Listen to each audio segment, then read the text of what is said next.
కేటీఆర్ అరాచకాలు గుర్తుకొస్తే రక్తం మరుగుతుంది. ఫోన్ ట్యాపింగ్పై ఆధారాలున్నా ఎందుకు అరెస్టు చేయట్లేదు బండి సంజయ్? నువ్వు కార్పొరేటర్వా లేకపోతే కేంద్ర హోంశాఖ సహాయ మంత్రివా? ఏం చెప్పదలుచుకున్నావు? ఈ దేశానికి హోంశాఖకి మంత్రివయా నువ్వు, సహాయ మంత్రివి. నువ్వు సింపుల్గా ఆధారాలు ఉంటే ఎందుకు అరెస్ట్ చేస్తలేరంటే నాకు అర్థం కాలేదు. ఆదేశించాల్సింది మీరే కదా, తమరే కదా, ఆదేశించని ఉంటారు. ఒకసారి అసమర్థ ప్రభుత్వం చేతులు ముడుచుకొని కూర్చున్నది. కేసీఆర్ ఫ్యామిలీని టచ్ చేసే దమ్ము ఈ సర్కారుకు లేదు. ముడుపులు దండుకునేందుకు విచారణ స్వాగతిస్తున్నారు. కనీసం సిట్ అధికారులకైనా స్వేచ్ఛను ఇవ్వాలని వ్యాఖ్య అంటూ ఈ బండి సంజయ్కి ఇక తలకాయ ఎట్లా పనిచేస్తుందో నాకు కూడా అర్థమవుతలేదు అని జనాలు అంటూ ఉన్నారు. ఎందుకు తెలుసా? సిబిఐ విచారణకి కాళేశ్వరం అప్పచెప్పారు కేసును. పీసీ ఘోష్ కమిషన్ ఇచ్చిన రిపోర్ట్. మరి ఇప్పుడు కేసీఆర్ని అరెస్ట్ చేసుడు చేతనైతే లేదా నరేంద్ర మోడీకి? కేసీఆర్ని మెడలు బట్టి బరబర గుంజుకపోవడు కేంద్ర ప్రభుత్వంతో అయితే లేదా అంటే ఏం చెప్తావు? అది సిబిఐ చూసుకుంటుంది. సెంట్రల్ బ్యూరో ఆఫ్ ఇన్వెస్టిగేషన్కి అప్పచెప్పారు. కాబట్టి మా ప్రమేయం ఏమి ఉండదనలా. అవి విచారణ సంస్థలు విచారణ చేసి దాంట్లో నిజాలు నిగ్గు తెలిసి దాని తర్వాత తద్వారా అరెస్టులు అయితే అరెస్టులు చేస్తారు, శిక్ష అయితే శిక్ష చేస్తారని చెప్పి మీరు ఎట్లయితే అంటారో రేవంత్ రెడ్డి కూడా గదే అంటాడు కదా. నువ్వు రేవంత్ రెడ్డిని ప్రభుత్వం చేశాతన అయితే లేదా? సిట్ ఏం చేస్తుందంటే స్పెషల్ ఇన్వెస్టిగేషన్ టీం సిట్ వేసింది దానికోసం కదా. ఇప్పుడు సిట్టు విచారణ జరుగుతుండగా ఏం చేయమంటావు? బరాబర గుంజుకోపోమంటావు కేటీఆర్ని. మస్తు ఇష్టం ఉంది మీకు. కాకపోతే మరి మీ దగ్గర ఉన్నటువంటి కేసులకు మీరు ఎంతమందిని శిక్షించారు, ఎంతమందిని జైలు పెట్టినరు? మరి కేంద్ర ప్రభుత్వ విచారణ సంస్థలు చేపడుతున్నటువంటి కేసులలో, ఈడీ కేసులలో ఇప్పటిదాకా ఎన్ని ప్రూవ్ అయినాయి, ఎంత శాతం ప్రూవ్ అయింది, పర్సంటేజు సింగిల్ డిజిట్ లోపల ఉంటుంది తెలుసా మీకు? అది ఎన్ఫోర్స్మెంట్ డైరెక్టరేట్ చేసినటువంటి ఈ దేశంలో కేసులు సింగిల్ డిజిట్ లోపలనే దాన్ని ఏమంటారు ప్రూవ్ అయినటువంటి కేసులు ఉంటాయి. మిగిలినవన్నీ కూడా రాజకీయంగా కక్షపూరితంగా పెట్టే కేసులే ఉంటాయి. మరి మిమ్మల్ని అనరాదా? ఇలా బండి సంజయ్ అంత సింపుల్గా కేంద్ర హోంశాఖకు సహాయ మంత్రి అయి ఉండి ఆదేశించు, నువ్వు నీ చేతిలో పవర్ ఉంటే. లేదన్నప్పుడు ఊకోవాలి సప్పుడేక. రక్తం మరుగుతుందంటే ఇట్లా. ఈ రక్తం ఎట్లా మరుగుతుందో చెప్పవా? అంటే ఏ హీరోయిన్ ఫోన్ ట్యాప్ చేసిండు కేటీఆర్, ఎందుకోసానికి నీ రక్తం మరుగుతుందని చెప్పి ఇప్పుడు అన్నారు కదా ఇన్ని రోజులు. వీళ్ళ అధికారులు చెప్పారు కదా అసలు ఏ హీరోయిన్ల ఫోన్లో ట్యాప్ చేయబడలేదు, డైరెక్ట్గా చెప్పారు. ఇప్పుడు ఏం సమాధానం కావాలి ఇంకా నీకు? ఇంతకంటే అరాచకం అంటే ఇంకేంటిది? ఓకే, ఆయన ఏమంటాడు చూద్దాం. అసమర్థ ప్రభుత్వం చేతులు ముడుచుకొని కూర్చుందట.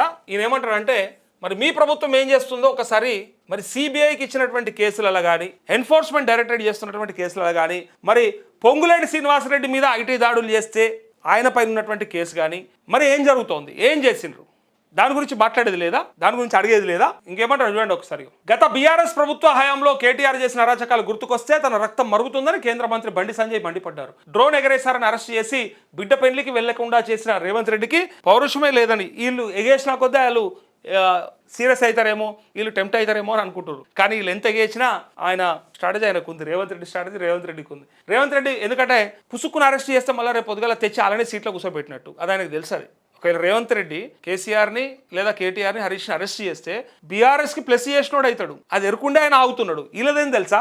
ఆ నాశనం పట్టాలంటే వీళ్ళని ఎగేసి వాళ్ళతో అరెస్ట్ చేపిస్తే వీళ్ళిద్దరు తనుకుంటే చూద్దామని షాట్ల తౌడులా ఏదంటారు కదా, షాట్ల తౌడు పోసి కుక్కల కొట్లాడ పెట్టినట్టు.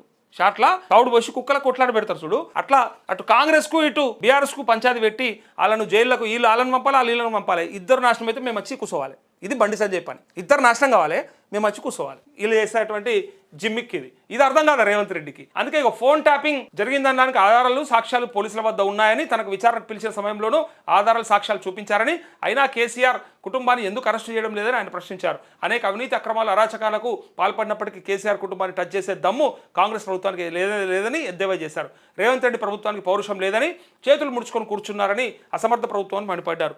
సిబిఐ విచారణకి ఇచ్చి 3 నెలలు అవుతుంది. మరి మీకెంత దమ్ముంది? మీరెందుకు అరెస్ట్ చేపిస్తలేరు కేసీఆర్? కాళేశ్వరంలో 1,00,000 కోట్లు దోసుకుంటున్నారు కదా.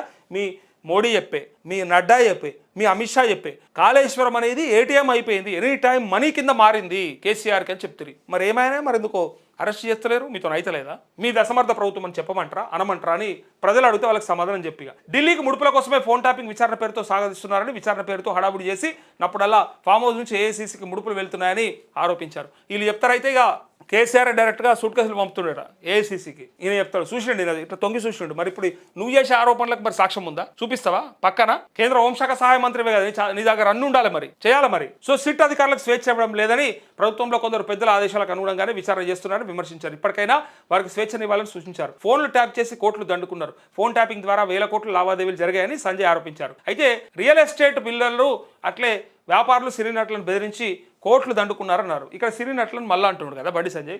ఇప్పుడు ఈయన ఏమనాలి మరి? ఈయన పైన ఏం చర్యలు ఉండవా? కేంద్ర హోంశాఖ సహాయ మంత్రి అయితే ఈయనకు నోటీస్ ఇయ్యడా సజ్జనర్? మరి ఇప్పుడు పోలీస్ అధికారులు చెప్పినాక కూడా, అసలు సినీ నటులవి హీరోయిన్లు ఎవరి లేవు అని క్లియర్గా మెన్షన్ చేసినాక కూడా ఇలా బండి సంజయ్ అంటున్నంటే మళ్ళీ ఈయనకేం ఇయ్యరా మరి నోటీసులు? ఆర్ఎస్ ప్రవీణ్ కుమార్కి ఇస్తారు అలక దొరికిండని. సో దండుకున్నారు. అయితే బీఆర్ఎస్ పార్టీకి ఎలక్టోరల్ బాండ్స్ కొనుగోలు చేయించారని పేర్కొన్నారు. మరి బీజేపీకి వచ్చిన బాండ్ల ముచ్చట చెప్పవా? నీకు వచ్చిన బాండ్లు లెక్కలేవా? చూడలేమా మనము? ప్రూఫ్ లేదు, చూపడలేదా గతంలో చాలాసార్లు? సో తమ ఫోన్లను ప్రస్తుత సీఎం మంత్రుల ఫోన్లతో పాటు జడ్జీల ఫోన్లను కూడా ట్యాప్ చేశారన్నారు. కేసీఆర్ కుటుంబం ఇదంతా చేసిందన్నారు. అసలు కారకులైన వాళ్ళని సాక్షిగా పిలిచి విచారణ పేరుతో వాంగ్మూలం నమోదు చేయడం ఏంటి? అయితే 2 ఏళ్ల విచారణలో సిట్ సాధించింది ఏమిటి? ఒక్క రాజకీయ నాయకుడిని అరెస్ట్ చేశారా? ఎన్ని ఆస్తులు జప్తు చేశారు? ఎంతమందిపై చర్యలు తీసుకున్నారు? అసలు కేటీఆర్ను విచారణకు ఎందుకు పిలిచారు? ఫోన్ ట్యాపింగ్ చేయించినందుకు పిలిచారా, లేక ఆయన ఫోన్ కూడా ట్యాప్ అయిందని చెప్పడానికి పిలిచారా?